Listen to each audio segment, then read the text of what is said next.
পুরো খবর। রাজধানীর পল্লবীর ডিওএইচএস এলাকায় নির্যাতনের পর শিশু গৃহকর্মী আদুরিকে ডাস্টবিনে ফেলে দেওয়ার মামলায় গৃহকর্ত্রী নওরিন জাহানকে যাবজ্জীবন কারাদণ্ড দেওয়া হয়েছে।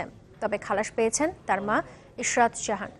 ঢাকা নারী ও শিশু নির্যাতন দমন ট্রাইব্যুনাল ৩ এই রায় দেন। ক্ষতিপূরণ হিসেবে আদুরিকে ১ লাখ টাকা দেওয়ারও নির্দেশ দেওয়া হয়েছে।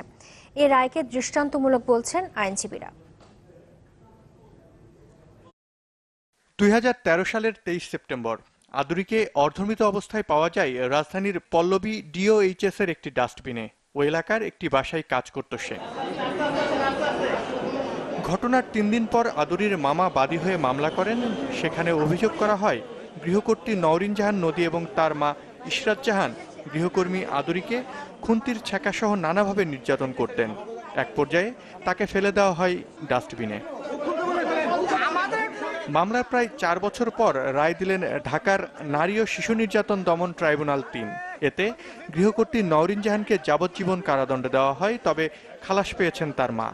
নওরিন জাহানের যাবজ্জীবন কারাদণ্ড হয়েছে এবং ১ লক্ষ টাকা ক্ষতিপূরণ দিয়েছেন। আর অভিযোগ ছিল এই ১ নম্বর আসামি তার যে বাসায় কাজের জন্য গৃহ পরিচারিকা হিসাবে তাকে নিয়োগ দেন তার মামা আদুরিকে। এই আদুরিকে বিভিন্ন সময় তাকে মারধর করতো এবং খুন্তি দিয়ে তাকে ছ্যাঁকা দিত।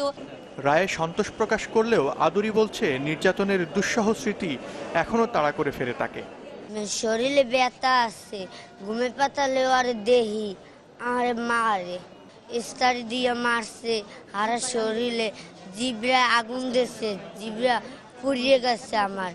এই রায়কে দৃষ্টান্তমূলক দাবি করে মানবাধিকার কর্মী ও আইনজীবী সালমা আলী বলছেন, দেশের গৃহকর্মী নির্যাতন বন্ধে এটি একটি বড় ভূমিকা রাখবে। যদিও ৪ বছর, এটা একটু আগে হতে পারতো, কিন্তু আয়ও দেশের বাইরে ছিল, সেটাও একটা কারণ। তারপরেও আমরা খুশি এই রায়ে। আমরা আশা করি উচ্চ আদালতে যায় এই রায় বহাল থাকবে। হাসনাত রাব্বি, চ্যানেল 24, ঢাকা।